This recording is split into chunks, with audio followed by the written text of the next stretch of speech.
Yunus textile mills अंदरूनी सिंध के बाद कराची को भी सरसब्ज और शादाब बनाने के लिए मैदान में आ गई। इब्तदाई तौर पर कराची के इलाके लांडी जोन में सरसब्ज कराची मुहिम शुरू कर दी गई। मुहिम में लांडी जोन में कायम चौरंगियों को फूलों से सजाया जाएगा, जिससे माहौल खुशगवार होगा। मुहिम का मकसद शहर को हरा भरा करना है। यूनुस टेक्सटाइल मिल्स की जानिब से अंदरूनी सिंध में 14,000 पौधे लगाए जा चुके हैं। मेरा नाम मीशा है और मैं यूनिस टेक्सटाइल में CSR डाइवर्सिटी लीड कर रही हूँ।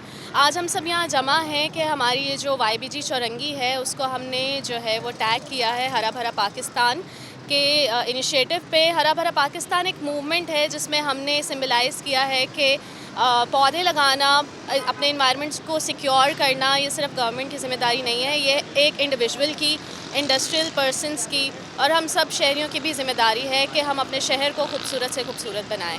तो आए सब मिलकर हरा भरा पाकिस्तान मूवमेंट को ज्वाइन करें और इसके तहत होने वाली खूबसूरती को, ब्यूटिफिकेशन को जो है वो उसके ज़रिए से अपने शहर कराची को खूबसूरत बनाएं। शुक्रिया। क्या आप कारोबार की तशहीर चाहते हैं या सोशल मीडिया प्लेटफॉर्म मैनेज कराना चाहते हैं? तो देर कैसी, अभी राब्ता करें ओनली न्यूज़ की टीम से। हमारा कॉन्टैक्ट नंबर आपकी स्क्रीन पर है।